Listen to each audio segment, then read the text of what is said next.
Greetings, conversationalists. Welcome. It is Erick Erickson here across America, and I am delighted that you are with me wherever you are. I hope you're warm. The phone number is 877-973-7425. If you want to be on the program, if you text the word Erick, E-R-I-C-K, to 33777. You have the live stream, the show notes, the podcast, the social media links, everything you need. Sign up for the show notes, if you will, so you can follow along with the show. Happening right now behind me on the giant big screen that I have in the office, Pete Hegseth is being questioned. Angus King, the independent Democrat from Maine, is questioning him right now. We'll get into the Hegseth hearing a little while later. I want to actually start with Jack Smith because we can start here and dispatch it. Jack Smith has quit. He has told the Department of Justice and the federal courts in D.C. and Florida he's done. He has handed over the reins of the investigations to others so that they may wind them down. He's probably fleeing the country, headed back to the Netherlands. That's where he came from.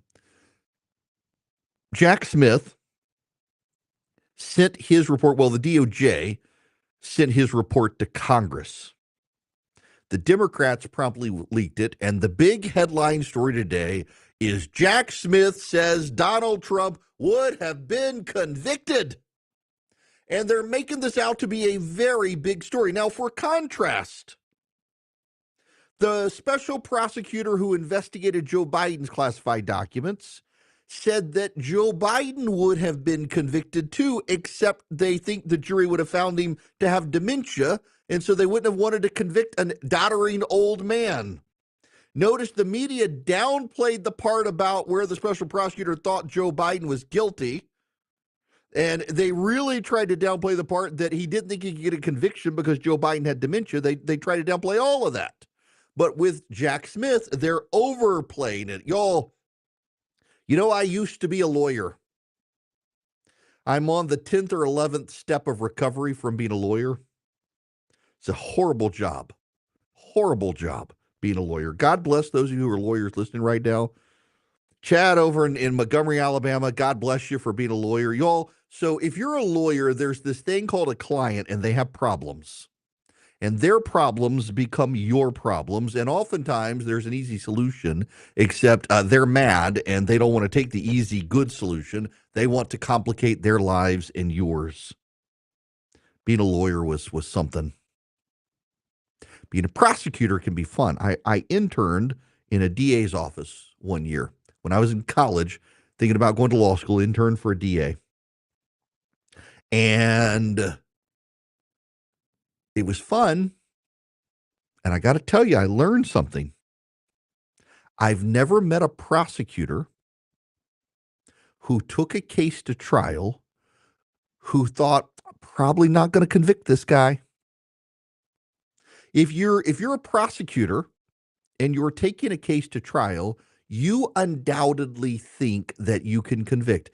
Joe Biden's prosecutor said he wasn't going to take the case to trial because though he thought Joe Biden was guilty, he did not think a jury would see a doddering old fool with dementia and feel like they should find him guilty.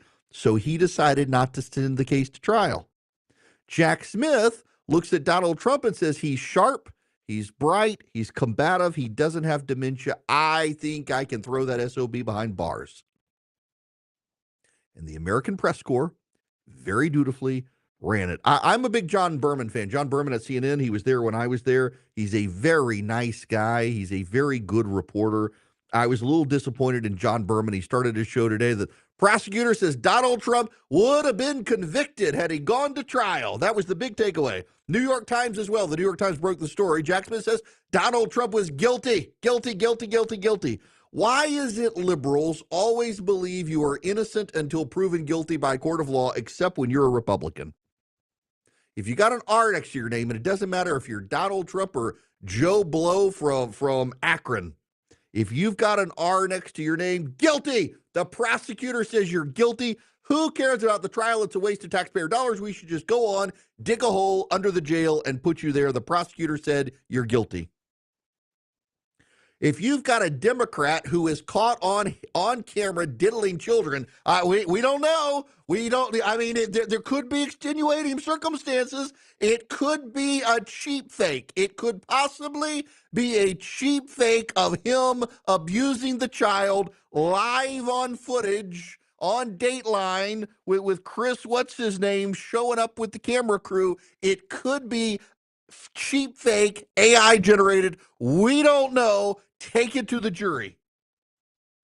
You caught the guy on camera with, well, awful things with the kid. Who knows? There could be an extent. Maybe the kid deserved it. There's a D next to the guy's name. But it doesn't matter who the Republican is. The prosecutor says this guy is guilty. Never mind that the actual criminal has admitted it's him. No, we don't care what the criminal said. It's the Republican. He's guilty. The press is like, yeah, one crazy guy tried to take the fall for him, but actually there's an R next to his name. That R means guilty. In some other language, the R stands for guilty. Therefore, he's guilty. That's what's happening with Donald Trump here. Here's the thing. What everybody's missing, what the New York Times is missing, what CNN is missing, what everybody's missing, 150 million Americans who are served as a jury of Donald Trump's peers said not guilty. Send him to the White House. Actually, what 150 million Americans said was that we are concerned with our democracy, we believe it's threatened, and we think the Democrats are the threat to democracy. That's true. That's true. A majority of people who voted for Donald Trump said they were concerned about our democracy. And in the exit polling, the majority of Americans who said they felt our democracy was threatened voted for Donald Trump. The Democrats said Trump's a threat to democracy, and yet a majority of voters who agreed with the Democrats that democracy is a threat, under threat, voted for Donald Trump. A jury of 150 million Americans said not guilty. What they actually said was Joe Biden's guilty of incompetence. We want someone who might be able to do better. That's what they said. They don't care that Donald Trump's a felon. The media cares greatly. The Democrats care greatly. People who hate Donald Trump care greatly. And what they're saying to the American people is, you guys are idiots. What they're saying is they dislike the choice that more Americans cast a vote for Donald Trump than anyone else. They do not like the fact that more people voted for Donald Trump than Kamala Harris. And it is people on the left. It is Republicans who hate Trump. It's members of the media. They don't trust the American public. When the American public doesn't give them what they want, the American public is bad. The jury was tainted. The jury of American citizens were corrupt. You know what Jack Smith should have done? It's the same thing Alvin Bragg and Fani Willis should have done. Jack Smith should have authored a report in which he self-reflected on how he got Donald Trump the presidency. Because the reality is, Donald Trump's support was not galvanized until the Democrats engaged in lawfare. When the Democrats decided that instead of trying to beat Donald Trump at the polls, they just throw him in jail, the American people began to rally to Donald Trump because they recognized the Democrats had overplayed their hands. They recognized the Democrats were bullies. They recognized if the Democrats were doing this to Trump, they could do it to anybody. And then when it was all over and done, they saw Joe Biden pardon his son and attack the Department of Justice as a bunch of politically motivated bad actors. In other words, Jack Smith, according to Joe Biden, is a politically motivated bad actor. Merrick Garland, politically motivated bad actor. That's the assessment of not Donald Trump. That's the assessment of Joe Biden. It is Joe Biden who believes that the Justice Department operates with political motives that are improper for the Justice Department. That's Joe Biden said that about his Justice Department, not Donald Trump. And it's Joe Biden's Department of Justice that Joe Biden said is politically motivated that decided to prosecute Donald Trump and tell the world, oh, he would have been guilty. Never mind, there's a jury you would have to pick. Never mind, you'd have to get a jury that would be fair. Never mind all that. Nope. Jack Smith gets to rubber stamp it and say he would be convicted, and the press runs with it. Oh, Jack Smith says he would be convicted. Pay no attention to the fact that Joe Biden just declared the Justice Department to be politically motivated actors. You see, when you tie the whole story together, it's not as good for the Democrats and the Trump haters as they'd have you believe. Look, I'm not a fan of Donald Trump, but yeah, I do think this is lawfare. I actually think the classified documents case was a legitimate case in Florida. Jack Smith and the Democrats and Merrick Garland, they dragged it out, they slowed it down, they ran out the clock, they've lost. Whether Trump would be convicted or not, I don't know. My guess is actually that a jury in that part of Florida would not find Donald Trump guilty. I don't think they would, whether he's or not, which is just makes it all the more incredulous that the media would run with it. But here, let's tie the whole story together. Big picture story. Joe Biden gets Merrick Garland to pick Jack Smith to prosecute Donald Trump in two venues, Florida and D.C. And then Joe Biden admits at the end of his tenure in office, the Department of Justice is full of politically motivated bad actors pursuing political vendettas. That's Joe Biden. That's not Donald Trump who said that. So does that apply to Jack Smith or not? Because Joe Biden painted with a very broad brush that it was his Justice Department and the special prosecutors in the Justice Department who were bad actors, who were politically motivated, who wanted to malign political actors, who were duly elected by the people, by the way. Again, that's not Donald Trump, that's Joe Biden. Should we not take Joe Biden at his word as he pardons Hunter Biden? Should we not take him at his word, or should we only take him at his word when it comes to his son, not to Donald Trump? And then you've got the curious case of the 150 million jurors. I'm sorry, voters. Voters. They said they don't care. So what the media wants to do, what the people who hate Donald Trump want to do, what the Democrats want to do is they want to make you care. You will be made to care. There's a book someone wrote called You Will Be Made to Care. How the left tries to force you to not just care about things, but care in the way they demand, or else you're a bigot, you're a hater, you're a homophobe, you must be silenced, you must be censored. And now they want to do that to anyone who says, you know what, this was lawfare. Yeah, were there legitimate grounds? Probably so, but I mean, Joe Biden's the one who said the Department of Justice is politically motivated bad actors.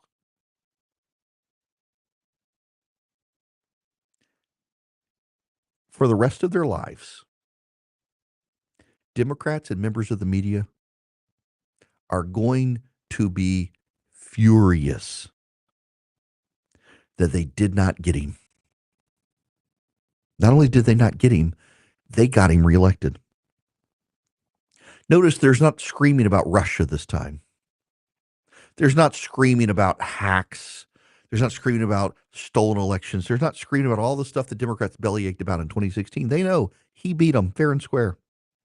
They threw the kitchen sink at him, and voters did not care. And the reason Democrats are screaming as loudly as they are today about Jack Smith's report, where he would have you believe that Donald Trump would have been convicted by a jury that is hypothetical, not selected, and not real, and they will have you believe that is because they threw everything at him and they couldn't beat him.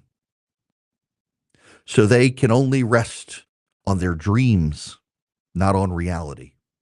And by resting on their dreams and not reality, the Democrats are failing to grasp a very crucial point in all of this.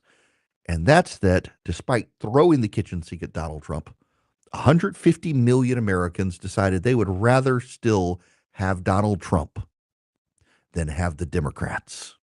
And maybe they should think more about that than about Jack Smith's report. Want to be on the show? Hello. I'd love your show. Call Eric now at 877-973-7425.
Hello there. It is Erick Erickson here. The phone number is 877-973-7425 if you wish to be on the program. So I was watching, I've got the Hegseth nomination, the Armed Services Committee in the Senate. Elizabeth Warren clearly she didn't have any questions for him. She just wanted to yell. So much of this is performative. I actually do believe one of the bad things to happen is cameras in Congress. I realize reporters love cameras in Congress. And one of the main reasons reporters love cameras in Congress is because reporters no longer have to do their jobs. They don't have to report. They can play a clip and then respond to the clip. I find it actually deeply annoying to have cameras in the committee rooms and on the floor of the House and the Senate because God bless C-SPAN. My buddy Sam Feist now in charge of C-SPAN, but I think it has turned Congress into a bunch of clown performers. And the reporters will say, no, it's just exposed us to the fact that they've always been clowns and performers. I actually don't think that's the case. I think Congress now wastes its time in committees for performance for cameras in ways they did not used to do. And in fact, it has now trained members of Congress to act like SEALs and perform and go on MSNBC and Fox News performing for their base. And they take that back to Congress and then from Congress back to the TV networks. And it's a feedback loop. And it just degrades the whole institution. They do not have to be on camera. And when they're not on camera, there's less pressure to perform. It's why I support the Supreme Court's continued insistence on no cameras in the courtroom. And in fact, I wish the Supreme Court would get rid of the live audio recordings of their oral arguments. I see no reason for that. Yes, call me a Luddite, whatever you want. I think we would all be better off if we couldn't watch these idiots every day. It would be good for our self-esteem, if nothing else, to realize we didn't elect idiot or not be able to realize we elected idiots. But I actually do believe I buy the argument that Congress would be more competent and capable and less of a performance stunt if the cameras weren't there for them to show off. That's just me. Your mileage may vary, but I'm right. When we come back, we need to talk about a new word, and I guarantee you I'm a prophet here. I'm telling you, this word, you're going to start hearing a lot about it. When we come back, I'll tell you right now. I got to tell you about Swiss America, though, because Swiss America has been the trusted leader of precious metals in this country for 40 years, and they've been warning people about a secret war on cash. If you're interested in safeguarding your hard-earned assets, Swiss America wants to help you. They want to educate you. They're rated A+ by the Better Business Bureau. All you have to do to get their free report is to call them or text them my name, Erick, E-R-I-C-K, to 800-289-2646. 800-289-2646. The all-out war on cash includes digital forms of currency, the government trying to surveil you as you spend and trying to restrict you as you do it. By the way, this comes at a time where the BRICS are trying to abandon U.S. currency reserves. It impacts the dollar, it impacts precious metals, it impacts your life. Swiss America can bring you up to speed on all of that. All you have to do is call them or text them my name, Erick, to 800-289-2646. That's 800-289-2646. Just mention Erick, E-R-I-C-K, 800-289-2646. Message and data rates may apply.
Greetings, conversationalists. It is Erick Erickson here. The phone number, 877-973-7425. Should you wish to be on the program, we'd love to have you. We need to teach you new words today because I'm starting to hear one on the left, and I guarantee it's going to become a thing. Let's introduce you to a new vocabulary word, polycrisis. Polycrisis. There is a piece, and I don't know when this piece was written, in a left-wing publication. It's 2023, August 2023. I'm starting it to see it buzz a lot.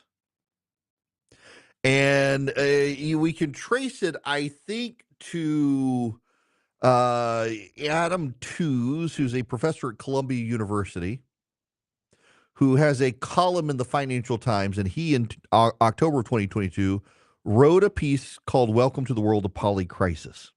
A problem becomes a crisis when it challenges our ability to cope and thus threatens our identity. In the polycrisis, the shocks are disparate, but they interact so that the whole is even more overwhelming than the sum of the parts. At times, one feels as if one is losing one's sense of reality. You will be unsurprised that much of this comes from the climate change aficionados. Let me just read you from this piece in Aeon. It's a liberal publication. The term has emerged from relative obscurity to wild popularity. I wouldn't say that this piece, again, written in 2023, and I'm only just now really hearing about it, but I'm starting to hear it regularly now. But it is crucial to note that the meanings of the word diverge. There is a polycrisis and the polycrisis. That is, on the one hand, people are trying to find a clear working definition of a polycrisis to define its key characteristics in order to forge a research concept with which to examine a diverse range of concatenations of events. With the meaning of the word in mind, there can be multiple polycrises. For example, the combination of the financial and the food system crises of 2008-2009, the convergence of the COVID-19 pandemic, a hunger crisis, and the Russian invasion of Ukraine in more recent years. On the other hand, polycrisis is understood not as a common noun, but as a proper noun, denoting this particular stage of world history. There is only one polycrisis, this historical epoch where humanity has created a world interconnected and interdependent to an unprecedented degree, combining vast material wealth with radical inequality and teetering on the threshold of ecological collapse. It is truly a novel phase of history, different from anything in the track record of our species. I hate to do this for some of you because it offends your sensibilities. But again, let me repeat from this piece. There is only one polycrisis, this historical epoch where humanity has created a world interconnected and interdependent to an unprecedented degree, combining vast material wealth with radical inequality and teetering on the threshold of ecological collapse. It is a truly novel phase of history, different from anything in the track record of our species.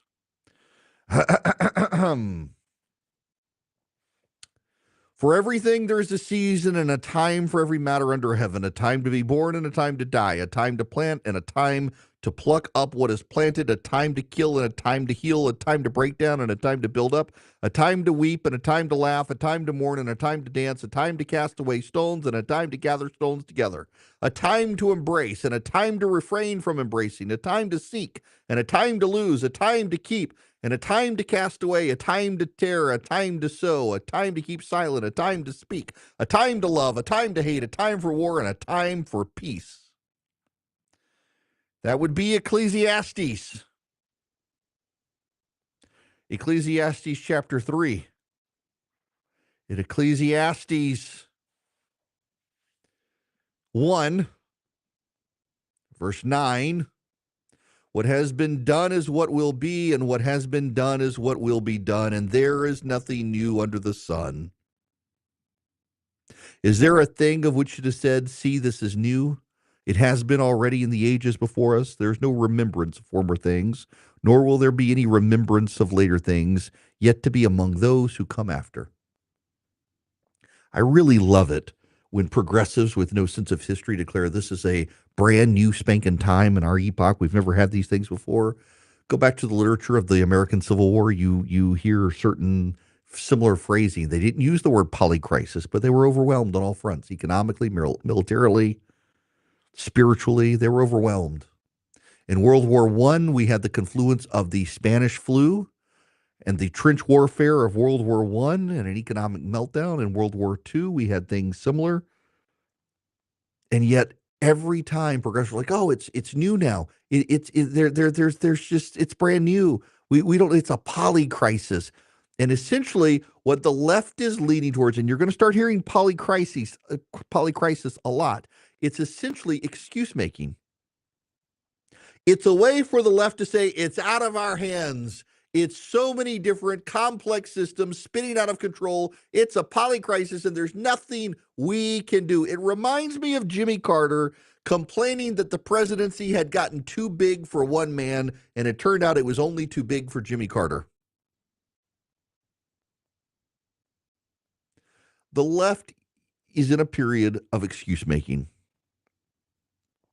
For 4 years, quite frankly, at the macroeconomic level, the United States did a pretty good job. But at the microeconomic level, we've been failed by the government. Your household economics have not done as well as the national economics. And what the left and the media have tried to ignore is that despite all the integration between the macro to the micro, business incomes in this country can be real well, and the rich can be doing great, but you in the middle class and the poor, you're not doing so well. Gas prices are high, grocery prices are high, and that affects everything you do. But it's a polycrisis, man. Come on. It's just too complex. Too complex. It's ecological, you know. Everything's high because we got COVID, and COVID is nature fighting us because of global warming. It's nature's war on us. It's a polycrisis. You don't have to offer a solution if it's a polycrisis, because if it's a polycrisis, there are too many things in too many ways, acting at too many times in one way, in one direction to mess everything up. I never got my MBA. There are times I wished I got my MBA.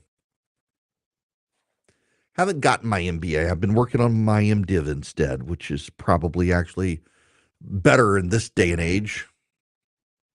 But I know one thing from just business and law is that when you're confronted with mass complexity, break each component down to the simplest part and work on those simple parts and work backwards to the more complex things. And what you find is that as you break these crises into pieces and work on the simplest parts first, the more complex parts become simple as you work your way backwards. It's like a tangle of wires. Every year I get this inflatable dragon up my kids love for Halloween.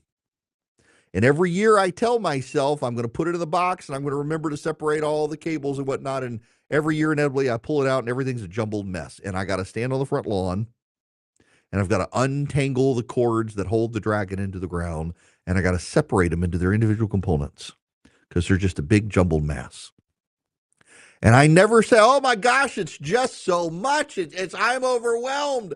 I've got 4 different strings on hooks and I gotta unwind all this. This is insane. I can't do this. This is too much. It's a polycrisis. No, you work very slowly and methodologically to unwind each into its own separate component and then tie them each into the ground. And guess what? It has a way of putting that dragon in the ground. And when the high winds of the fall come, it stays put. But the left is into excuse making. We have never not had crises in this country that are amplified and magnified and exacerbated by other crises.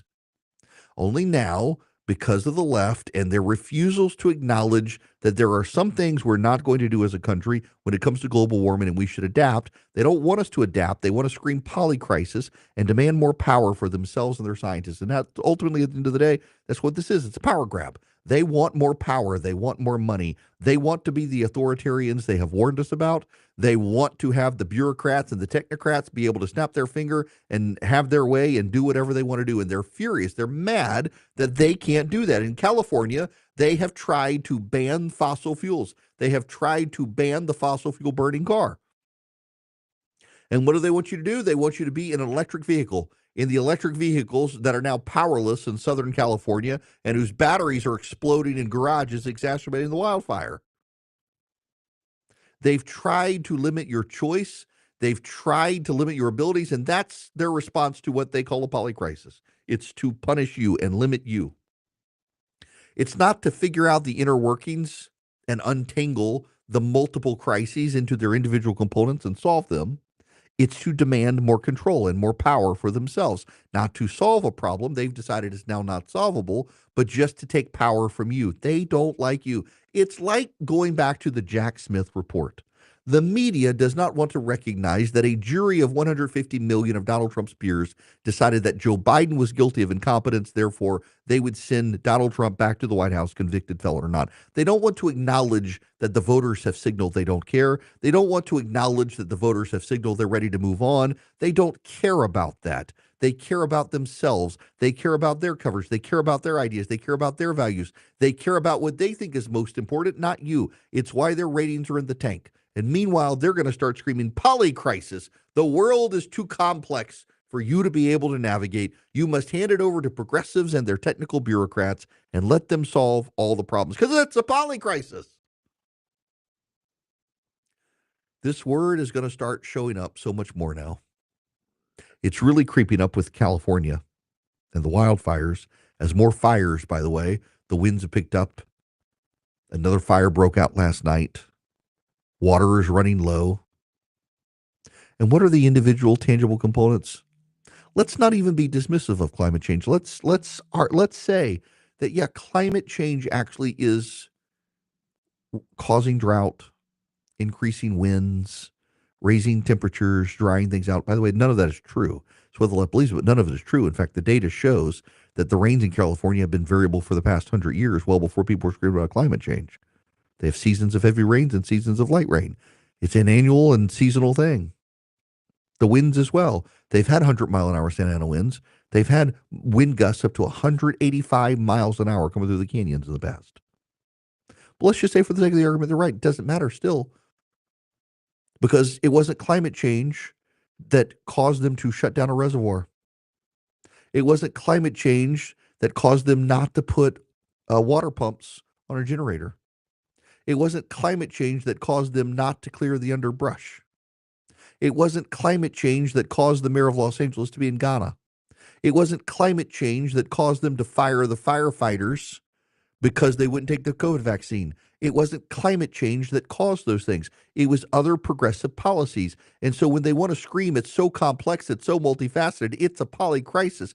Maybe it is a multifaceted, interconnected problem, but each of those problems has individual components, and the progressive policies exacerbated the individual components of the public policy issues that the left could decide. No, the left is not going to save us from the climate, but the left could certainly save us from elevating DEI over core competencies, and the left could certainly save us from the scrub brush, except the environmentalists decided you couldn't pull it up or you'd cause erosion. And so it burned instead. But oh my gosh, if you just coin a new word and call something a polycrisis, the left thinks it can escape culpability and responsibility for the very problems its policies caused. So polycrisis it is, and we'll move on and blame Republicans for something, I'm sure. Now, you're maybe blaming yourself for sticking with an old computer when you could get a new great one from Vision Computers and save you money, and you should consider it at visioncomputers.com or 404-COMPUTE. Call Vision at 404-COMPUTE and tell them you would love to work with them on a new computer. They'll save you money. You can get it in before the tariffs go into effect, probably next week when Trump becomes president. Get it in now, lock in the rates, pick a GPU, pick a CPU, pick the RAM, pick the monitors. They work with you on all that stuff. If you don't know what it means, they'll help build it for you. And then you get their 5-star tech support where you get a special number. Whenever you have a question, you call them, they answer. They answer like in 15 seconds or less. You're never on hold with Vision Computers. They always take care of you. They can even remote in and fix your machine. And if you just hear about that tech support and that's all you want because you got a good computer already, call them and they'll give you their tech support for $179 a year if your computer's not from them. It's free if you buy the computer from them. 404 Compute or visioncomputers.com. Call Vision. Tell them I sent you. You'll save even more money. Visioncomputers.com. He'll do the research and give it to you straight. Erick Erickson.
Greetings and welcome. It is Erick Erickson here. This hour of the program brought to you by First Liberty Building and Loan. If you're buying a building, if you've got plans for this year financially, you need to talk to some folks about growing your business. First Liberty Building and Loan. They make their own lending decisions, and they'd love to chat with you. FirstLibertyGA.com.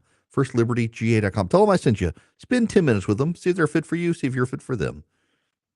Y'all, remember last week there was an absolute meltdown over Deb Fischer, the senator from Nebraska. Her husband, with cane in hand, did not shake Kamala Harris's hand. John Harwood, who used to be with the New York Times, CNBC, and CNN, attacked the guy's character. Democrats assailed him. On social media, Deb Fischer's husband was savaged. And a lot of us pointed out what they were missing is that the man was walking with a cane, and he had a Bible in his left hand, and he was holding himself up with a cane in his right hand, and dummy Kamala Harris reached out with his hands full to shake his hand, and she reached out for his hand that was holding the cane. Someone said, well, 6 years ago he didn't have a cane. Well, 6 years ago Joe Biden didn't have dementia. But the Democrats say that's a shattering of norms. This is unacceptable. What a morally repugnant thing to do. Kamala Harris has announced, well, she hasn't announced, she just hasn't invited J.D. Vance and his family to visit the vice president's mansion. It is a custom in Washington, D.C., that the vice president of the United States invites the incoming vice president to tour their new home before they get there. Even after the hard-fought battle of the year 2000, where Al Gore lost George W. Bush, Al Gore and Tipper Gore invited Lynn and Dick Cheney to the vice president's mansion before the inauguration of the Bush-Cheney administration. Kamala Harris has not invited J.D. Vance. Mike Pence invited Kamala Harris. Joe Biden invited Mike Pence. Dick Cheney invited Joe Biden. Al Gore invited Dick Cheney. Dan Quayle invited Al Gore. But Kamala Harris won't invite J.D. Vance and his family. Where's the shattering of norms talk? Where are the people who are outraged about Deb Fischer not shaking hands with Kamala Harris? Where are they? Should they not be outraged at this shattering of norms? No, because as I've told you before, when we talk about shattered norms are things Democrats do to preserve power when they're out of power. And when Republicans decide to do things differently, Democrats scream shattered norms. But Democrats are never capable of shattering norms because the norms are only there to stop Republicans from doing what Republicans want to do. That's what's happening here. Otherwise, all those people outraged about Deb Fischer's husband would surely say something now. And John Harwood and the others remain quiet as of now. When we come back, the Speaker of the House says disaster funding for California should be conditional. I agree, and I want to explain why.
Hello, America. Welcome. It's Erick Erickson here. I am delighted to have you with me wherever you are in the nation. A lot of new listeners here. The phone number 877-973-7425. If you would like to be on the program, I would love to have you.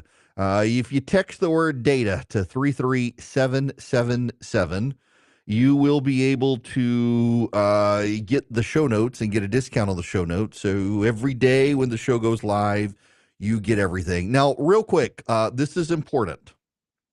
If you're in Florida, in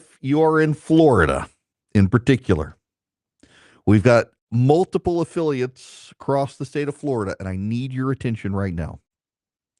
I need you to text the word, and really anyone nationwide can do this. Those of you in Mississippi in particular who are new, in California and New York as well, we have an activist army. And if you text ARMY to 33777, you can sign up. Those of you in Florida, the reason I'm singling you out, your governor, Ron DeSantis, has asked for a special session of the legislature. And Speaker Daniel Perez is saying no dice. And I'm preparing an action alert for those of you in Florida where you will be able to call your state representative on the phone. I make it very easy. You push a button and it literally connects your phone to them. And you can tell them, stand with Governor DeSantis and call the special session. But you've got to text the word ARMY to 33777 and sign up so that I can send it to you people in Florida.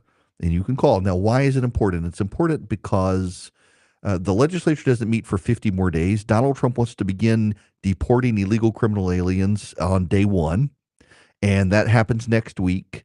And if the Florida legislature delays and passes the law, it's going to delay the effort to evict the illegal aliens. So text the word ARMY to 33777. I'll send you a link.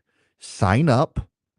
And I will email out all the people in Florida the action item so that you can call your state representative and say, do the special session. I mean, you got a supermajority in the legislature. You might as well use it. Now, before I get into other stuff, I'm going to make sure this works. I knew that was going to be a problem. I'm going to reboot a little system here so that I can do this. I need to talk to you about California one more time. There is an effort underway in the legislature, in Congress, to make disaster relief for California conditional. And California is saying, well, you don't do this for Florida. You don't do this for North Carolina. You haven't done this for North Carolina. Why should disaster relief for California be any different? And my response is very simple. California is incompetent.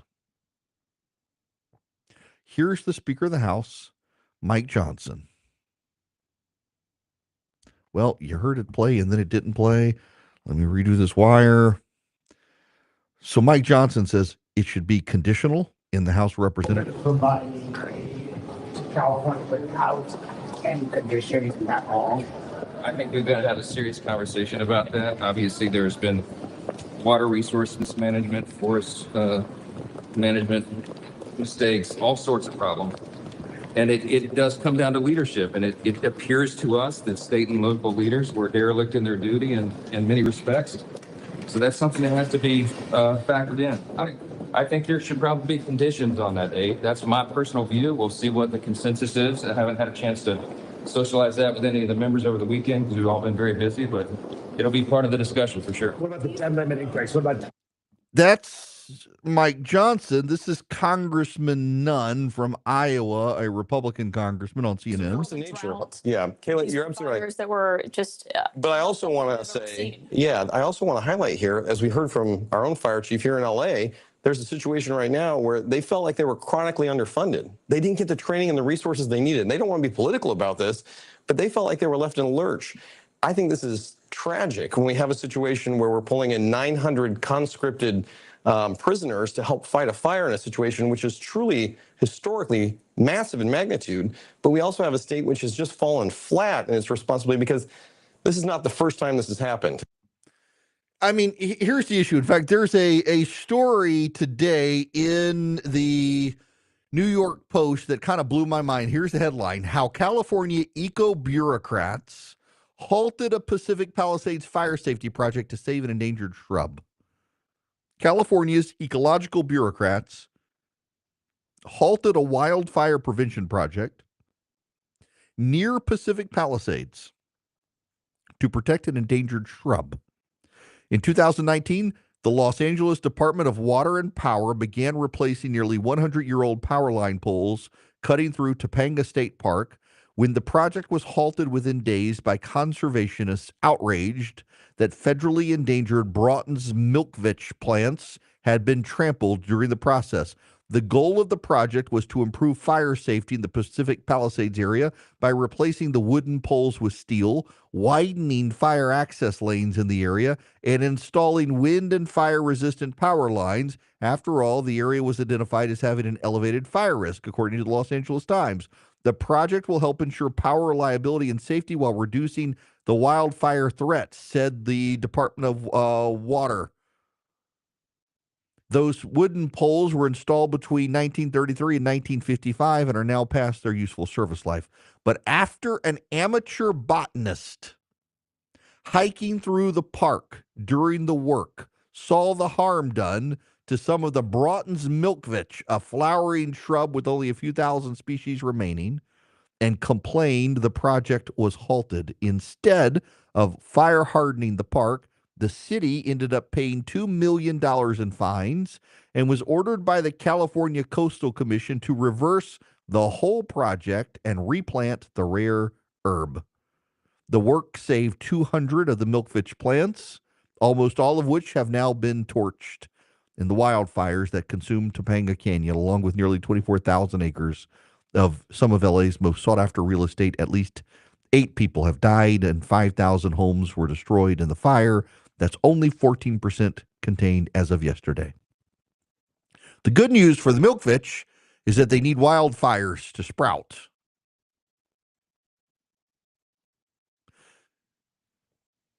California couldn't fireproof the area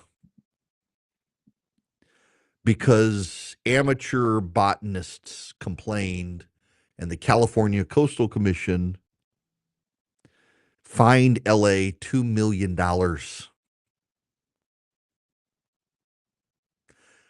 The Santa Vera Water Reserve, I think is the name of it, the water reservoir, holds 114 million gallons of water, has been empty for years because of environmentalist and bureaucratic infighting. And they say, well, Florida and North Carolina, they're getting unconditional funding. Except Florida and North Carolina have been competent in their management. No state is going to avoid a natural disaster from Mother Nature, but competence in management can go a long way towards mitigating things. In Florida, the state of Florida has buried all the power lines. You know, power comes back in Florida after major natural disasters, major hurricanes. Power comes back very quickly because all the utilities are buried underground now in most of the state, particularly in the hurricane-affected areas. Ron DeSantis was able to rebuild bridges in days that in California would have taken years to rebuild. In North Carolina, they hadn't experienced flooding like that in 500 years. California experiences wildfires regularly. And California has experienced Santa Ana winds regularly. North Carolina, Georgia, Florida, South Carolina, Louisiana, Texas, they've handled their natural disasters with competence. In California, things are more expensive because of not just the incompetence, but the bureaucracy and the regulation. So, yeah, they just raised the debt ceiling. They need to raise it again if they're going to bail out California. And Democrats better vote to raise the debt ceiling if they want California to be bailed out. But I think the money for California should be conditional. It should be conditional because California, time and time again, is incompetent in how it deals with these natural disasters. They literally tried to mitigate the problem, and the local government was fined $2 million by the state government for trampling some bushes that are now all burned up in a fire. It's just nuts. Look, if there were an earthquake in California, I think you wouldn't find Republicans saying, well, we need conditional funding. You're not going to prevent an earthquake. An earthquake's going to be an earthquake. It's just going to come. And wildfires, you can say, are wildfires. They're just going to come, except in California, we know reservoirs were empty. There was a shortage of firefighters because of governmental policy. Reservoirs were empty because of governmental policy. The land was mismanaged because of governmental policy. Fire breaks were not put in place because of governmental policy. Governmental policy outweighs climate change. Governmental policy trumps climate change when it comes to this wildfire. The wildfire, maybe it would have happened anyway because of climate change, but maybe not. But I know something. In North Carolina, in Florida, in Texas, in Georgia, and other states that have had these wildfires, the states have done a very good job of forest management. They've been working to clear out underbrush. In California, you're not allowed to clear out the underbrush. There might be some protected endangered species, microscopic mite that could needs the roughage of the dead underbrush, and so you can't get rid of the underbrush. So they turned it into a powder keg. Yeah, I think the money in California should be conditional. I'm willing to help any American citizen in any state bail. In fact, I've given money to the Salvation Army in California. My tax dollars, I think if we're going to bail out the people of North Carolina and Florida and Texas and Georgia and Louisiana for natural disasters, we should help the people of California. But I think the difference is that this disaster in particular could have been managed and mitigated effectively, but for the bungling bureaucracy of California and the progressives putting progressive environmentalist values over the safety of the people of California. And so, no, I don't think we should just write California a blank check. I don't really think we should write North Carolina a blank check for that matter either. But in North Carolina, FEMA is now throwing people out of hotels who've overstayed past the time they're supposed to leave, and they won't extend the stay even though those people have nowhere to go. FEMA is utterly incompetent in North Carolina. And I assure you, after next Monday, when Donald Trump becomes president, the media will have a cavalcade of stories about how incompetent FEMA is in North Carolina. Until then, they'll be silent so Joe Biden doesn't get any blame. But in California, governmental incompetence made matters worse. And if we're not going to fix governmental incompetence, I don't think we should be rewarding governmental incompetence with a blank check to paper over the governmental incompetence that made a terrible situation far, far worse. Maybe Karen Bass can get Ghana to kick in some of the money. When the world seems crazy, he'll keep you sane. It's the Erick Erickson Show.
Welcome back. It's Erick Erickson. The phone number 877-973-7425. Should you wish to be on the program, I would be happy to have you. As always, remember, those of you in Florida, text ARMY, A-R-M-Y, text that word, ARMY, to 33777 so you can get the action alert and call your state representative about a special session.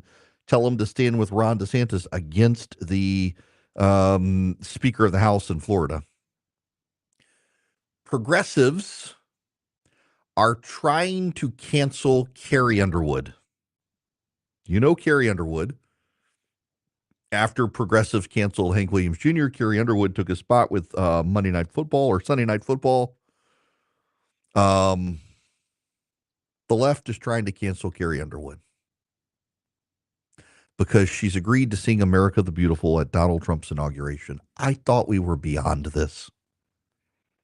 The man won the most votes for president. First time since 2005, a Republican has won the popular vote. More Americans said they wanted Donald Trump than Kamala Harris. And Carrie Underwood is willing to sing the national anthem. I think she should be applauded for being a uniter, not a divider. I don't know Carrie Underwood. I don't know her husband. Follow her husband on Instagram. You know, he's the hockey player. He's a hunter. Good Christian guy. I think he might actually be Canadian, but he's clearly a redneck from Tennessee at this point. They seem to be very nice people, by all accounts. Very nice people. Good church-going Christians. She has a beautiful voice. You know, I mean, back in the day when American Idol was a thing, Carrie Underwood and Kelly Clarkson were like the only two really good people to come out of really good singers to come out of that show and really make careers. There were others for sure, but those two, it was always the ladies who did better. And it's interesting to me that the two, Kelly Clarkson and Carrie Underwood, have really been more country genre than anything else. Kelly Clarkson, by the way, amazing singer. Just an amazing voice, but same with Carrie Underwood. Jesus Take the Wheel kind of became the defining song for her career, and everybody's kind of liked her. She's seemed like very nice person. And yet, because the President of the United States of America wants her to sing America the Beautiful at his presidential inauguration, she's to be canceled by the left. It's absurd. If Joe Biden, who I do not like, if Joe Biden asked me to come to the White House, I would go to the White House. Barack Obama asked me to go to the White House, I would go to the White House. If the President of the United States asks you to go to the White House, you should go to the White House. It's the President of the United States. He is your president. And just as Joe Biden has been my president for the past 4 years, Donald Trump will be my president for the next 4 years. And he will be your president. And we should actually try to find moments of unity, and a presidential inauguration should be one of them, but not for the left. They're at war with everything. Now, I got to tell you about my bank, Old Glory Bank. In fact, they sent me, where is it? I got to find this because they sent me something special to talk to you about. And that is the patriotic Americans who proudly wave their pro-American values and the cancel culture of banking. It's real. Cancel culture banking is real. It's one of the reasons Old Glory started, is to protect conservatives from the debanking culture. Old Glory Bank is the full-service online FDIC-insured bank that pushes back against overreach and big banks. Old Glory Bank stands for privacy, security, and liberty. They stand for God, country, family, and flag. They really do, y'all. And right now, Old Glory Bank serves customers in all 50 states, and you can support the bank that supports Main Street, not Wall Street. Open an account in minutes and become an owner. You have the opportunity to invest in the bank that's investing in freedom. You can put your money where your values are and purchase freely tradable stock of Old Glory Holding Company. Go to own.oldglorybank.com, OWN, own.oldglorybank.com. Owning stock has risks, is not FDIC insured.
Greetings, welcome. It's Erick Erickson here across the United States. The phone number 877-973-7425 if you want to be on the program.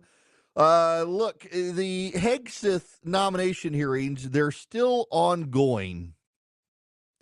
But I want to go on, if I can, and just play you some of the audio from the Hegseth nomination because, good golly, things have gotten a little bit heated among the Democrats and Republicans. And I got to tell you, it's gotten a little bit farcical with some of the Democratic complaints. You know, one of the big issues is the drinking. The Pete Hegseth apparently the rumor is he showed up drunk at work. By the way, every on the record source at Fox denies this is the case. It's off the record sources. This is Markwayne Mullin, the senator from Oklahoma.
That's Markwayne Mullin, the senator from Oklahoma. There in this uh, exchange about Pete Hegseth, and then there was the Elizabeth Warren exchange.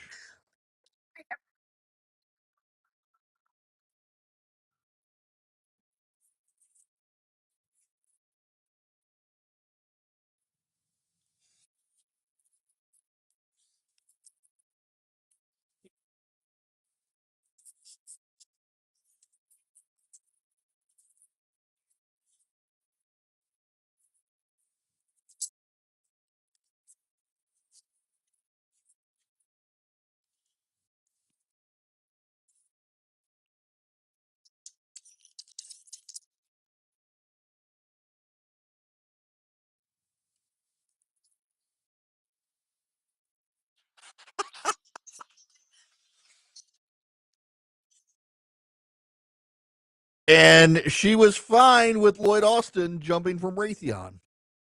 She was, didn't make a big deal about it. And then there's this from Tom Cotton.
Amen.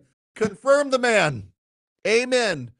Confirm him right now. That's the only answer I need. I support, quote, I support Israel destroying and killing every last member of Hamas. Is it not refreshing to have someone who is willing to go on record as a defense secretary nominee saying, quote, I support Israel destroying and killing every last member of Hamas? Amen. Hallelujah. Confirm him. Listen, here's the thing. I don't know whether Pete Hegseth is going to be a good Secretary of Defense or not. What I know historically is that when the Pentagon has been helmed by disruptors, the disruptors do a good job of refocusing the Pentagon where focus needs to be. And right now, that focus needs to be on China. I'm a little bit concerned that people who don't like Hegseth are too quick to buy the attacks on him. He certainly has done some things wrong in his personal life, and I have concerns. But 150 million Americans said they don't really care about character anymore. They want disruptors in Washington. This is Trump's disruptor in Washington, so let him sink or swim.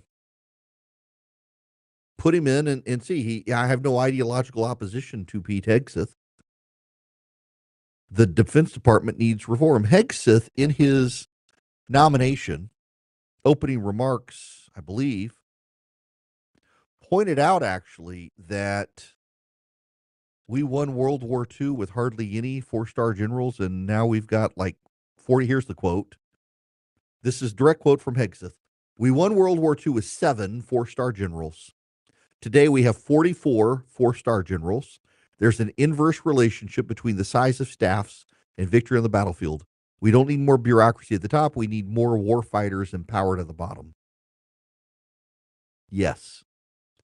The nature of a bureaucracy, even inside the Pentagon, is to puff up the numbers of the administrators at the top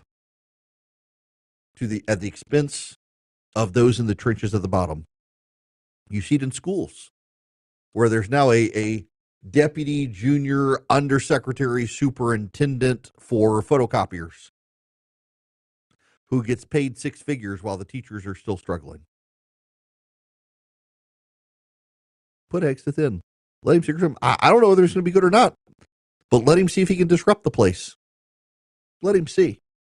Lloyd Austin is a general of high rank who came from the military to the defense industry, back to the military, and he's been a disaster as Secretary of Defense. On paper, Lloyd Austin should have been a great Secretary of Defense. The 13 dead in Afghanistan would beg to differ. Let's see about Hegseth. It looks more and more like most of Trump's cabinet picks are going to sail through. I have to tell you, as a supporter of and donor to pro-life organizations, I am bitterly disappointed in the pro-life movement's refusal to fight against Robert F. Kennedy Jr. If you think Robert F. Kennedy Jr. is an indispensable man when it comes to health, you're wrong. There is no indispensable man. But it is appalling that in a Republican presidential administration would put a pro-abortion activist whose personal antics drove his wife to commit suicide in the presidential line of succession. Let's not mince words here. Robert F. Kennedy Jr. is actually a horrible human being. He cheated on his wife repeatedly. She found his diary, reading his sexual conquests, drove her to commit suicide. They were in the midst of a divorce when she committed suicide, and because they had not dissolved their marriage, he refused to give up custody of her body to her family. It was very clear they were getting a divorce. It was very clear their marriage was at an end, and he refused to give up control of his dead near ex-wife's body, having driven her to commit suicide. He's a horrible human being. It's not a coincidence to me that the people who are trying to apologize for Andrew Tate are also apologizing for Robert F. Kennedy Jr. It doesn't matter how horrible the human being is, as long as they say the things that tickle your ears. This is the thing that Scripture warns. And there are a lot of people who claim to be Christians whose ears have been tickled by Robert F. Kennedy on health, and they're suddenly all on board championing Robert F. Kennedy, a man whose personal actions drove his wife to commit suicide. And he's a pro-abortion activist, and the pro-life community in Washington will not lift a damn finger to oppose him because they are afraid they may not get a seat at the table, and that is appalling. That is absolutely disgusting and shameful. There is one pro-life group in America that deserves praise, and that is the Susan B. Anthony Pro-Life America group. Marjorie Dansfeller is a friend. She is the only pro-life leader in Washington, D.C., to question putting a pro-abortion activist in charge of a Republican presidential administration's Department of Health and Human Services. If RFK is confirmed, he will preside over the largest portion of the federal budget as Secretary of HHS. He will be in the line of succession for the President of the United States, and he's a terrible person. And you got a bunch of people who claim to love Jesus, who are willing to put a pro-abortion activist who drove his wife to commit suicide in that position because they're skeptical of health. They can't find anybody better than him. It's got to be him. That's the appalling, damnable condition of character of people within the conservative movement, that they can look at a pro-abortion progressive Democrat who agrees with him on very little, but he's tickled their ears. And this is exactly what Paul was warning about in the New Testament, the number of people who will fall away because their ears get tickled. And there are people who claim to be conservatives in Washington, D.C., at the Heritage Foundation, within the Trump campaign, within the pro-life movement, a lot of young men in particular, and some essential oil wives. And their ears have been tickled by a pro-abortion activist whose personal antics and infidelity drove his wife to commit suicide, and they have fallen all over themselves to line up behind him. They should all be ashamed and know how disgusted I am at these people who claim to be conservatives who would have this guy inside a Republican administration. Every single last one of you who are grinding it out on Robert Kennedy's leg because of Maha, make America healthy again, you think he's the only one who could do it. It's disgusting. And it is shameful as someone who has helped the pro-life movement and who supports the pro-life movement to see these people groveling. They're not fighting. To see them bending over backwards to supplicate at the White House because they don't want to be alienated from Donald Trump. It's just pathetic. It is genuinely pathetic.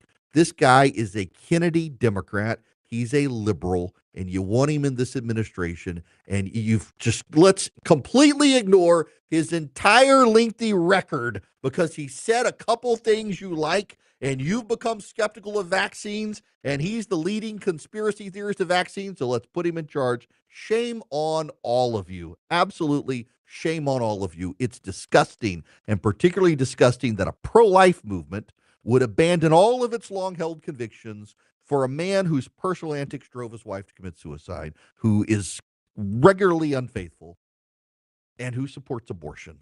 It's just disgusting to see so many people wanting to be thrown sniffers and probably just in it for the money at this point. Why have convictions anymore when all of my friends have decided to sell out theirs for some talking point? It's pathetic. I continue to be ashamed of people in Washington, D.C. who should know better, but want to be in the moment and have access to power. Power, my friends, truly is corrupting. One of the few groups in Washington, D.C. that's not willing to bend over backwards and change its convictions, and it's one of the reasons I'm on their advisory board, is Americans for Prosperity. AFP is a great group. Americans for Prosperity, they're not going to change their convictions overnight because they need access to power. They're not going to change their convictions overnight because they stand for something. They stand for common sense conservative reforms across the country. They'd love to have you on board with them, and you can sign up, americansforprosperity.org, americansforprosperity.org.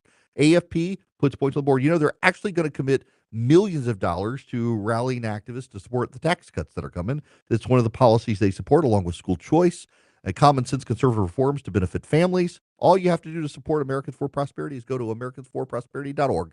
AFP would love to have you. They got chapters in just about every state. Americansforprosperity.org.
Greetings, conversationalists. It's Erick Erickson. The phone number 877-973-7425. I got to tell you, I'm watching the outside commentary on the Hegseth nomination, and boy, the Democrats are beside themselves. They are furious. They know he's going to get confirmed. Kash Patel going to get confirmed. And by the way, so they put off Doug Collins, friend of mine, by the way, Doug Collins. Can I just say he will be the Secretary of Veterans Affairs? He will be. His hearing has been postponed for a week as the FBI background checks come in slow. Doug Collins is one of the nicest people you will meet, and is regularly in prayer for my wife, and he's just a great human being. And it's, you've got German words for watching bad things happen to people, getting enjoyment out of or whatever. I don't know what the word is for getting enjoyment out of watching good things happen to good people, but there's got to be a word for just being happy for Doug Collins. It is nice to see nice things happen to nice people. And his hearing's been postponed, but he will get confirmed. Gabrielle Gifford's nomination is not Gabby Gifford. I'm sorry, Tulsi Gabbard. Brain fart there. Sorry, Tulsi Gabbard, who used to be friends with Gabrielle Giffords, but nonetheless, Tulsi Gabbard's nomination, it's postponed. The FBI hearing. One of the funny things about all this, though, is that so the Democrats with Biden set a precedent that only the chair and ranking member of committees would get the FBI reports. And because of that, the Republicans knew that if the Democrats got, for example, Pete Hegseth's report, they'd smear the stuff they didn't like and try to seed narratives. Look what they did with Jack Smith's report, for example, against Trump. So the Republicans said, we're going to do the Biden rules. Thank you, Democrats, for setting the precedent. The ranking member and the chairman of the committee will get the FBI reports, and no one else on the committee will get to see them, because that's what you Democrats decided to do for Joe Biden. So that's what we will do for Donald Trump. And the Democrats can't object. They set the precedent. It's been funny. I say all the time, constantly I tell people that the precedents you set matter. The Democrats never seem to understand it when I say it. Well, this is, again, an example of the precedents mattering. When we come back, we need to talk about ambulance chasers, not tort reform, but ambulance chaser reform. We got to talk about it when we come back.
Greetings, conversationalists. Welcome. It's Erick Erickson here across America just for you. The phone number 877-973-7425.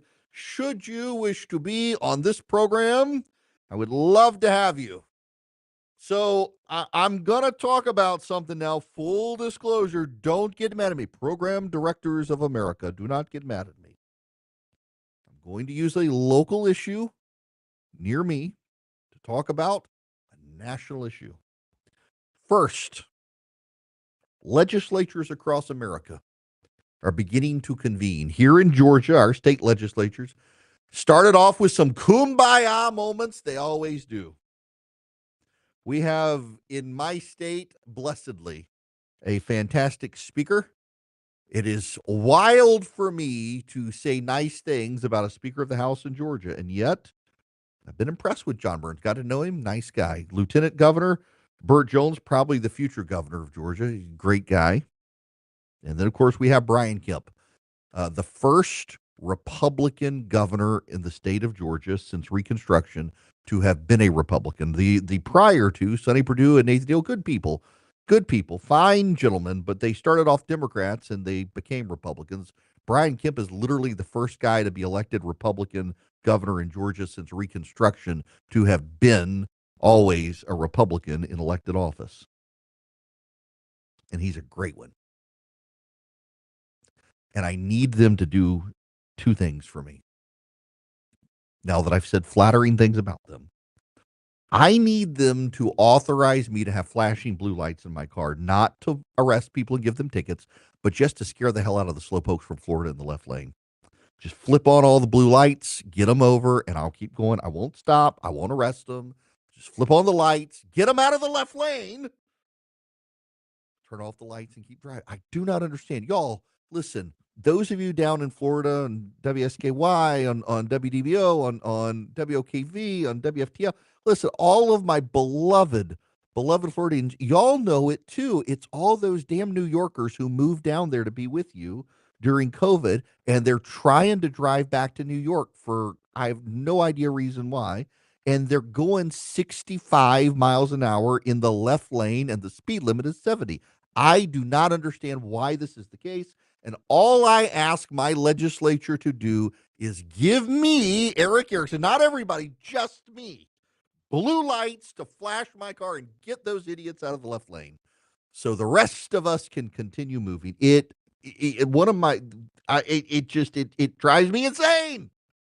I'm not a roader. I'm a calm human being. But when I'm coming over a hill and there's a line of 10, 15 cars in the left lane, and the guy at the front is doing maybe a mile over the speed limit. When in Georgia, you can go up to 10 miles over the speed limit on the interstate. By law, you can go up to 10 miles over, and they can't pull you over with a radar gun. And it's never someone from Georgia.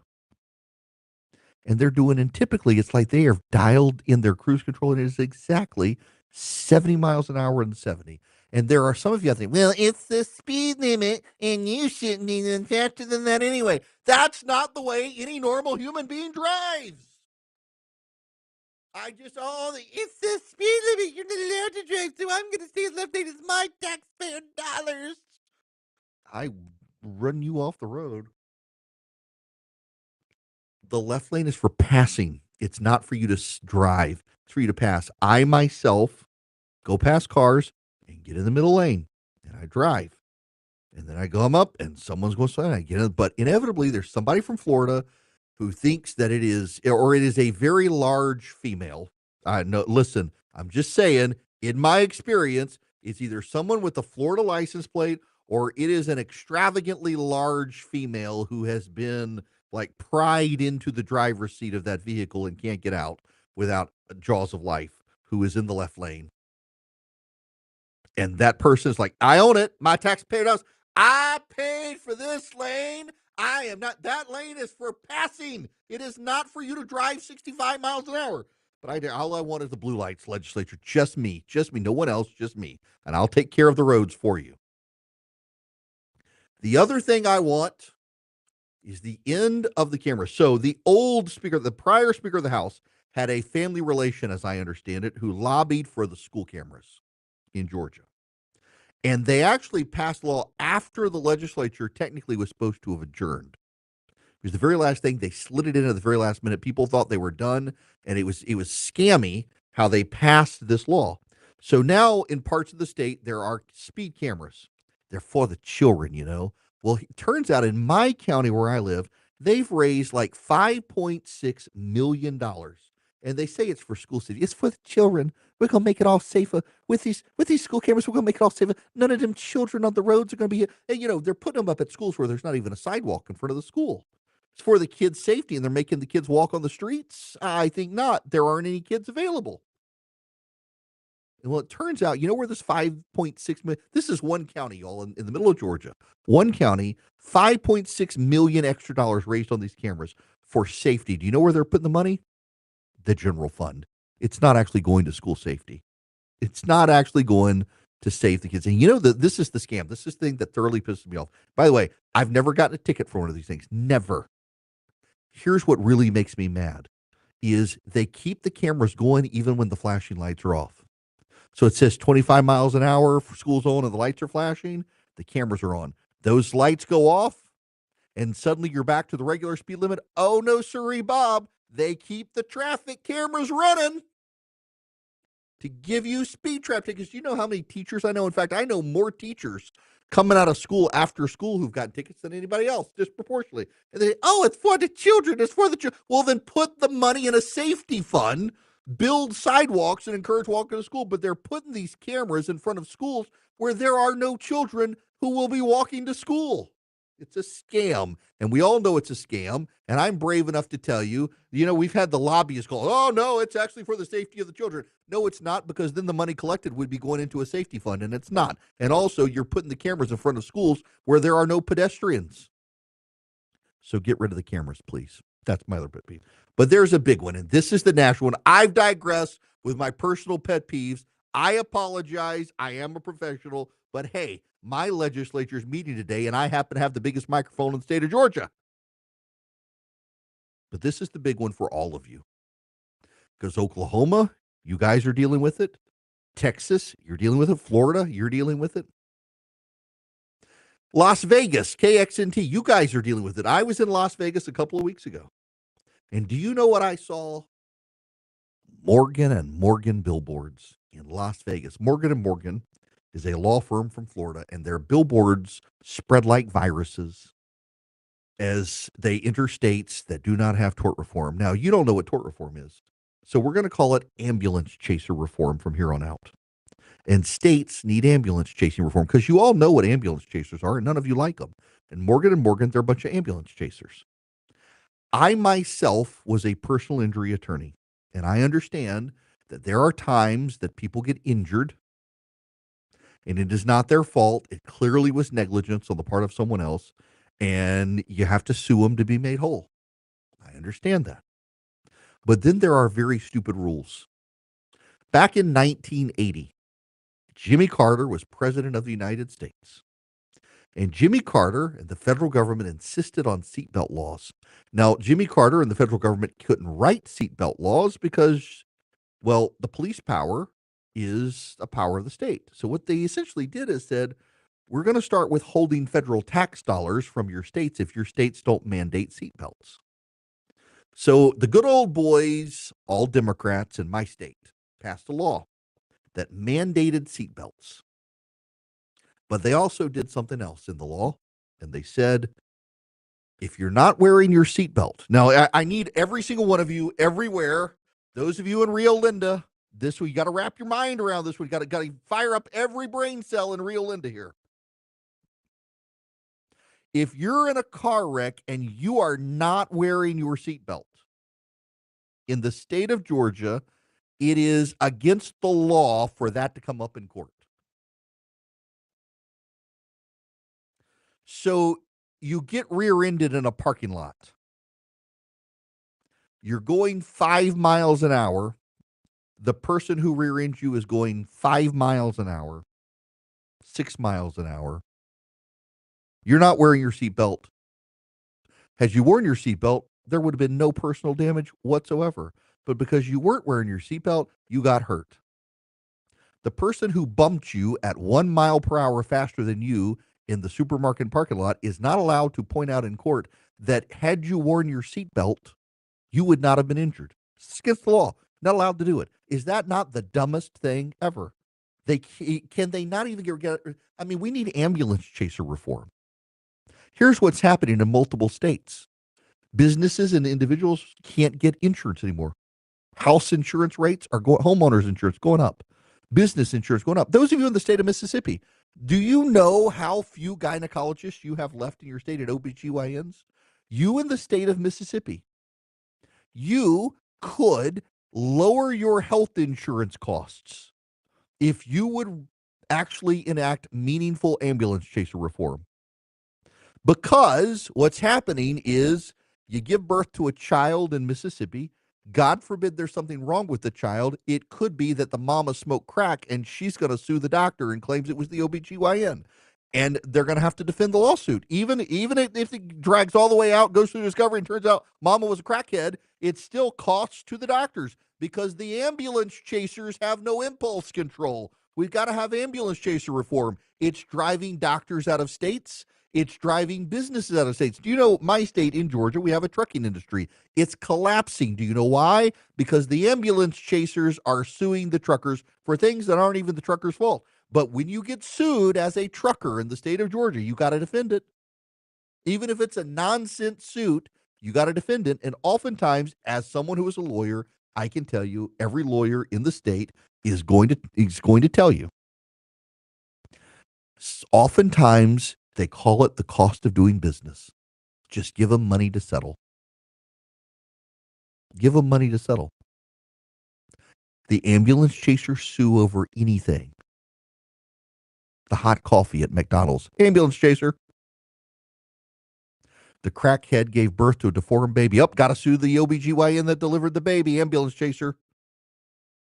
You can't tell people that the person got injured in the car wreck severely because they weren't wearing a seatbelt. The ambulance chasers, it's time to fix the ambulance chasers. It's time to cull the herd. It's time for reform of the ambulance chasers.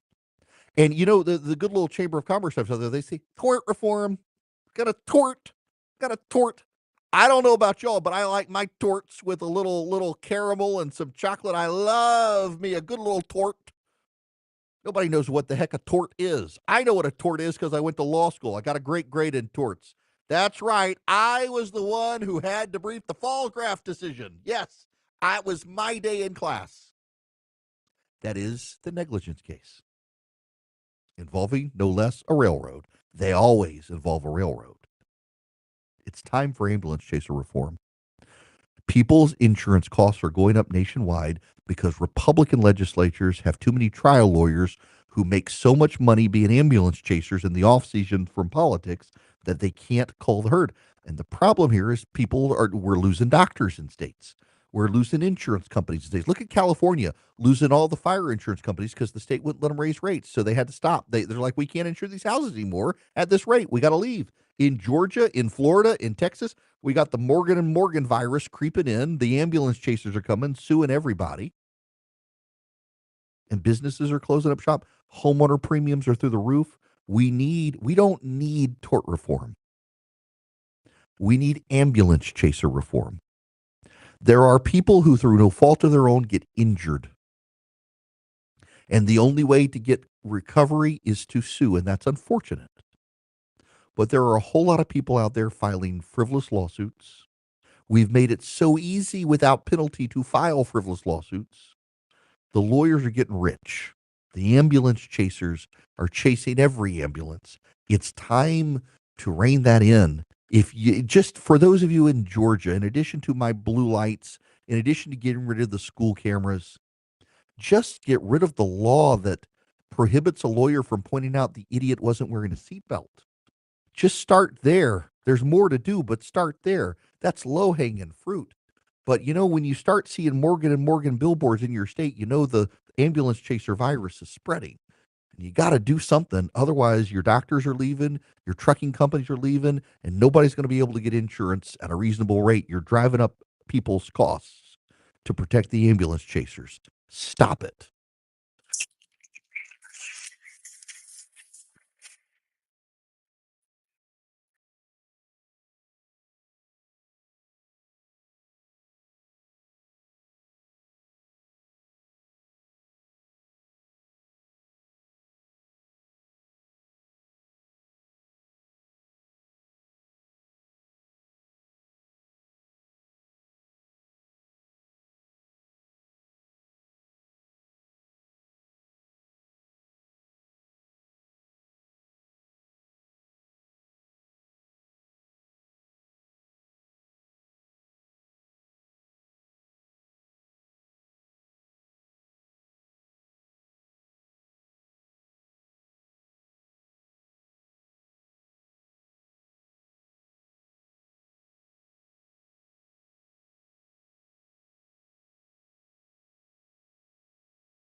It's Erick Erickson here. Welcome. The phone number 877-973-7425. Listen, some of you called Charlie and you said, Charlie.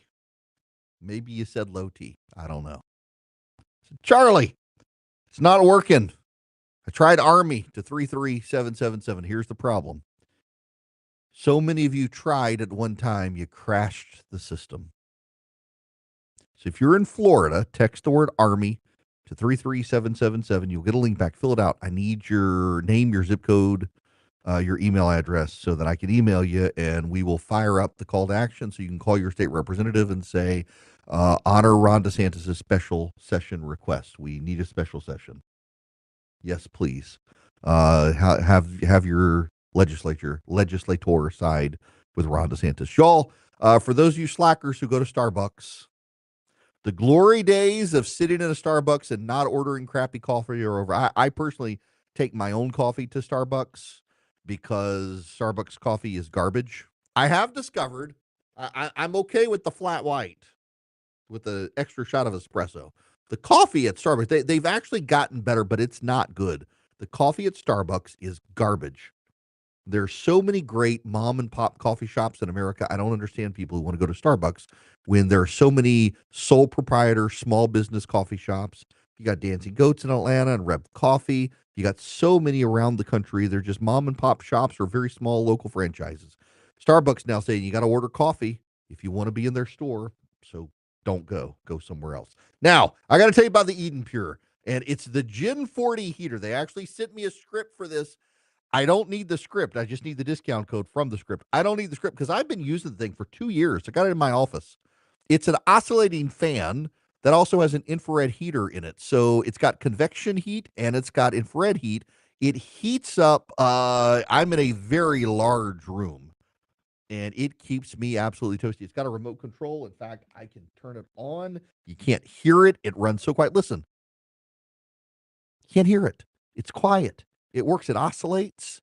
And all you have to do is go to EdenPureDeals.com and put in Erick50, ERICK 50, and you can get, it's already on sale, and you get $50 extra off the Gen 40 heater. And during the summer, you still use it as a fan. That's the genius of it. It's a fan and a heater.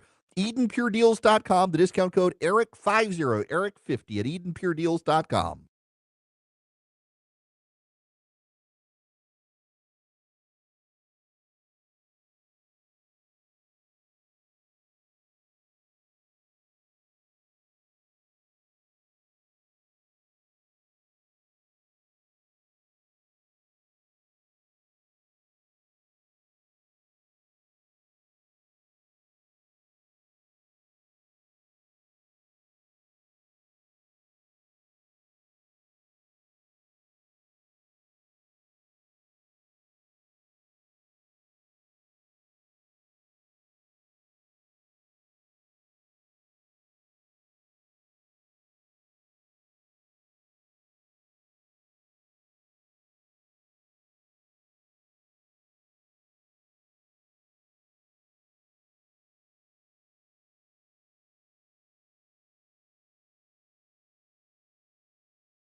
Hello, welcome. It is Erick Erickson here. We have some breaking news happening.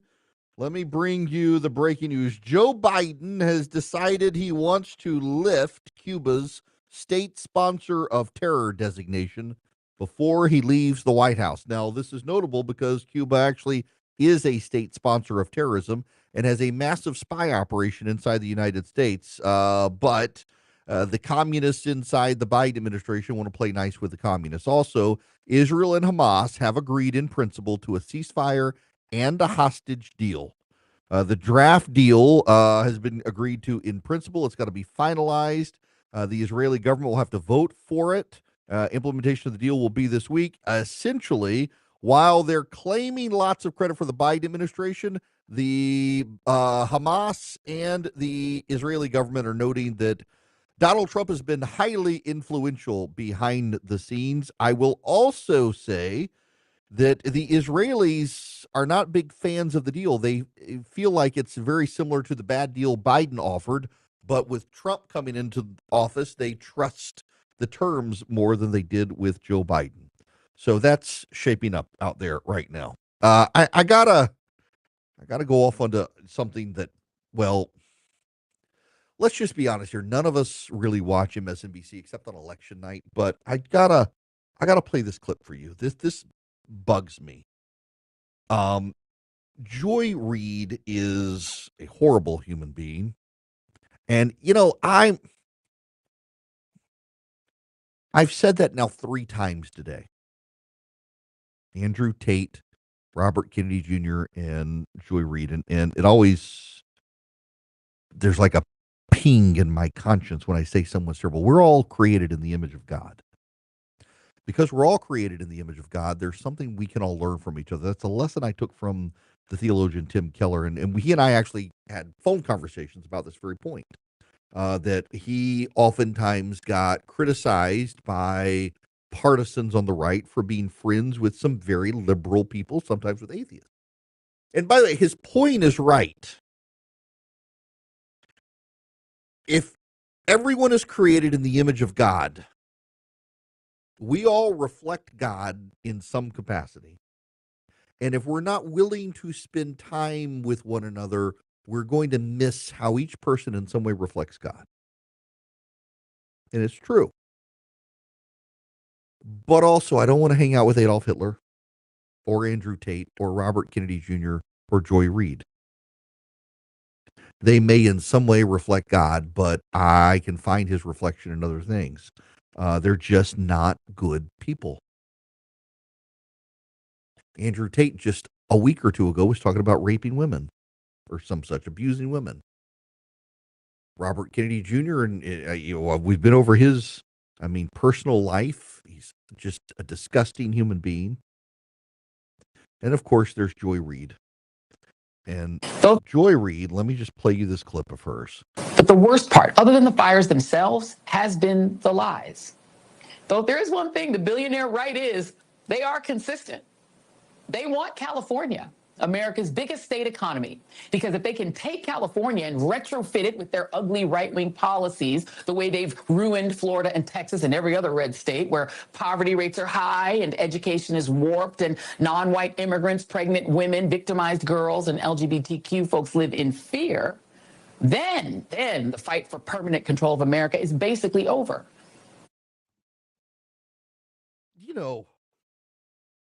She must live a sheltered life because Texas and Florida are growing and California is shrinking. She just mouths off stuff like this. And this is the part, listen, it's Joy Reid. She's a partisan provocateur. I get it. MSNBC, though, they claim they're doing news, and you got like Brian Stelter at CNN treats them as a legitimate news organization in ways he would never treat Fox News. The media treats MSNBC as some great thing when, I think it's because they agree. I think it's reflective in the media. Look at Jen Rubin leaving the Washington Post. Jen Rubin leaving the Washington Post was treated as big journalistic news by journalists. Jen Rubin, nobody knows who Jen Rubin is if you're not hyper online. Jen Rubin is not in any way a meaningful writer. She's not a thoughtful person. She's actually a pretty nasty person when you get to know her. She's not a nice person. She's difficult to work with. And yet they treat it as some big deal. So this is the thing. MSNBC and CNN, the ratings are falling. I think, if CNN would give me an hour a night, I'd do it almost for free. I could improve their ratings. Just you give me an hour a night for free. Don't even save your money. And I could turn around a compelling hour-long program for CNN. But they don't want that. They want the Thunderdome of Abby Phillips, where she badly fact checks people and puts on Daniel Dale as her arbiter of truth when he's regularly wrong. They're not interested in the voices of anyone outside their station and area of life. They wouldn't give any of those people an anchor position. You'll never see Scott Jennings get his own show on CNN. He's a conservative commentator. The anchors need to be on the left.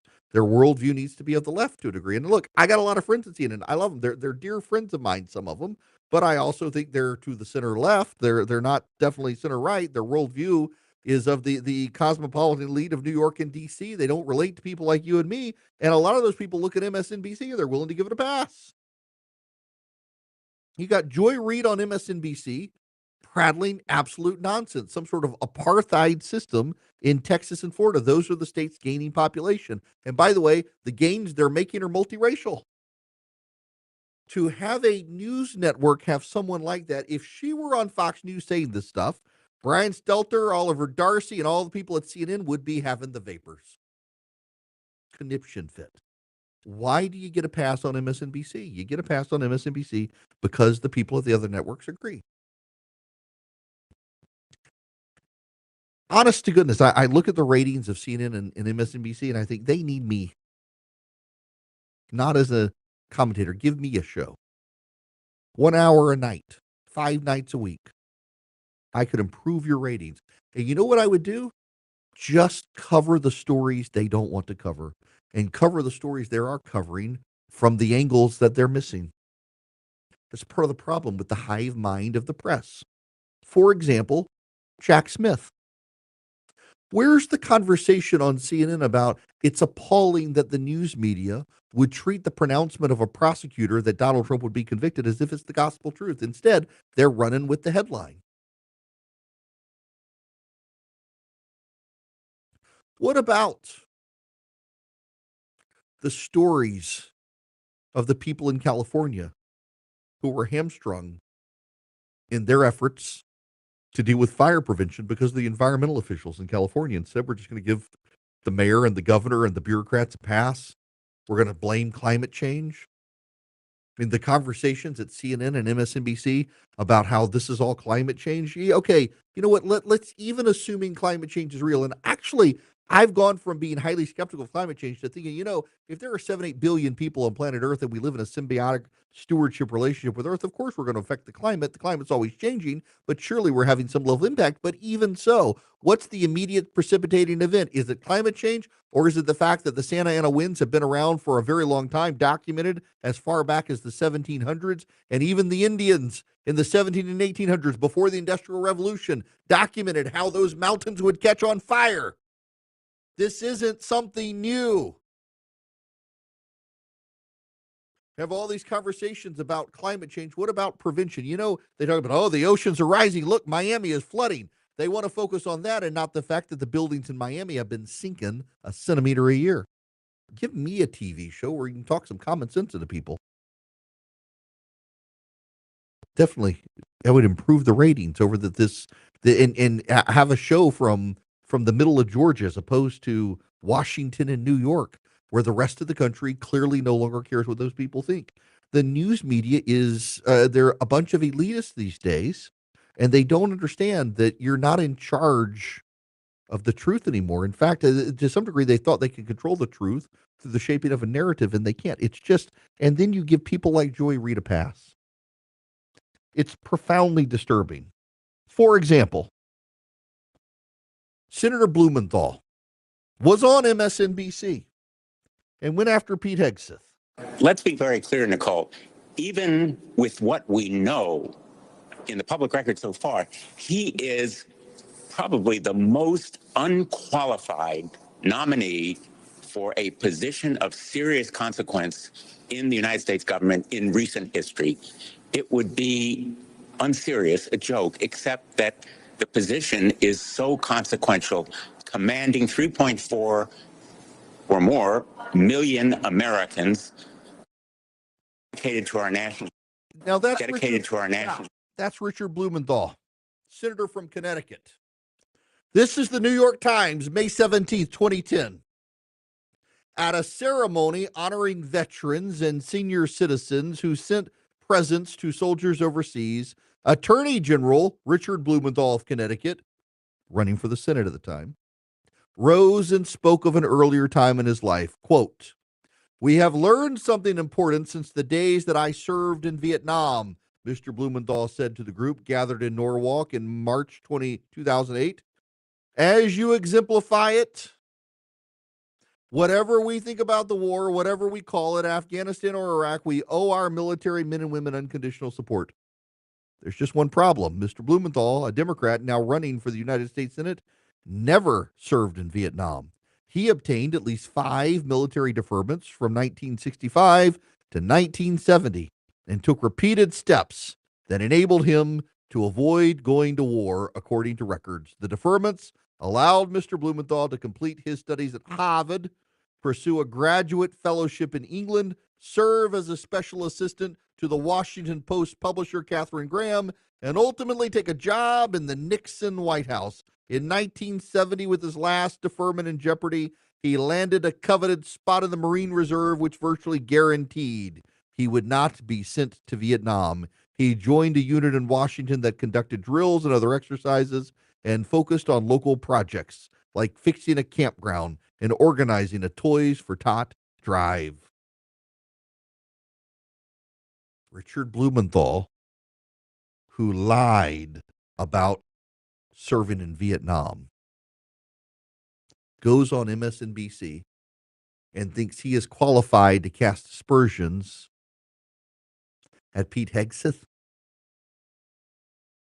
And of course, no one at MSNBC would ever challenge Richard Blumenthal about lying about serving in Vietnam, something he did multiple times, by the way. They wouldn't do it. You have on a man who lied about his military service on television now as a senator, condemning someone else and their qualifications to serve as defense secretary when you lied about serving in Vietnam, and nobody wants to call him, nobody wants to hold him responsible for. That's just absolutely absurd to me. Absolutely absurd.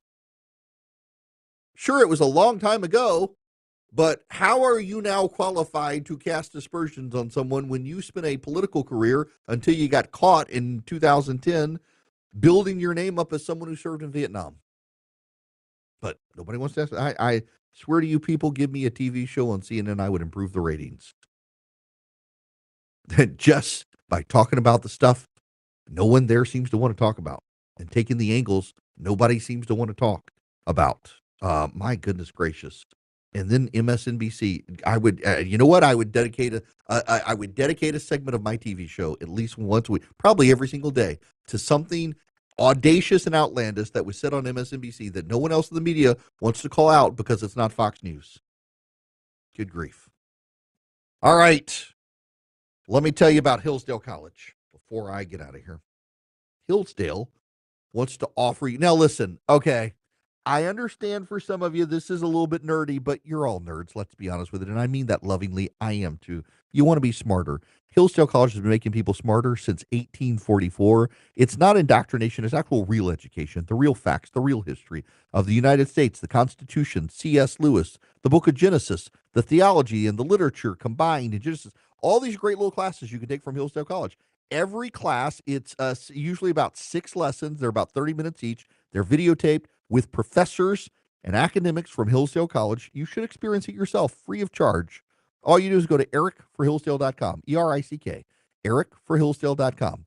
You sign up at erickforhillsdale.com. You pick the class. Do you want the one on C.S. Lewis, which is very good, or the Constitution, which is very good, or Genesis, which is very good? You have 40 of them. Those are the big three. That's and citizenship. There's one of the citizenship I've done. So I've done the C.S. Lewis one. I've done the citizenship one. I've done the Constitution 101. I've done Genesis, and they're all great. And I learned, me, a smart guy who's been in seminary, who's been to law school, I still learn stuff. You can too. E-R-I-C-K, Eric, that's how you spell my name, erickforhillsdale.com. Go sign up with Hillsdale College today and get even smarter.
Hello, welcome. It's Erick Erickson.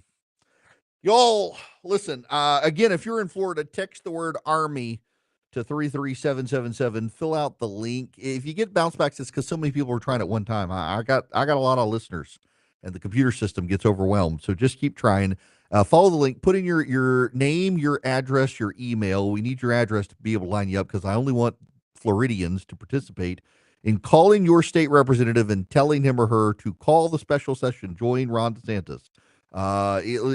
Listen, Speaker Perez is a good guy, but I think he's wrong to think this can wait 50 days in Florida.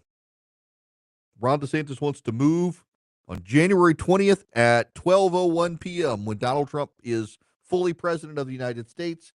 We want to be able to begin tossing illegal aliens who are criminals from the states.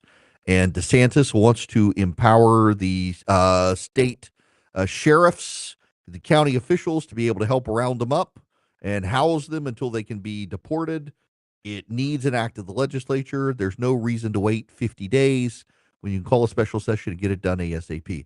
Interestingly enough, I do kind of think the reason the speaker and others have been a little bit more willing to push back on DeSantis is because the presidential election's over. They were stand by their man during the presidential election, and now that it's over, they're like, we're independent of DeSantis. He can't tell us what to do. I think you need to listen to him on this one. I think it's a big deal in Florida. You should. Now, for you Democrats out there, I just need to rub a little salt in the wounds lovingly. And you Republicans, listen to this. I say all the time, precedent matters. Precedent matters. In the Senate, senators are not getting the FBI reports on Donald Trump's nominees as they come through. They're not. Why aren't they? They're being conducted. Well, because the Democrats, when they controlled the Senate and Joe Biden was president of the United States, the Democrats agreed that only the chairman and ranking member could get the FBI reports. The other senators on a committee couldn't see the FBI reports. Democrats agreed to that for Joe Biden's nominees. It's what Joe Biden wanted. Now it's what Donald Trump wants. And the Republicans are telling the Democrats, I'm sorry, we're using Biden's rules. Precedent matters. And you got to remember, precedent matters. You Democrats are now stuck because you did something for Joe Biden that had never been done before. Republicans cried foul. You ignored it. And now guess what? The GOP is in charge and they're doing exactly to you what you did to them. Precedent matters. You're going to have to deal with it. Stop your whining and belly aching.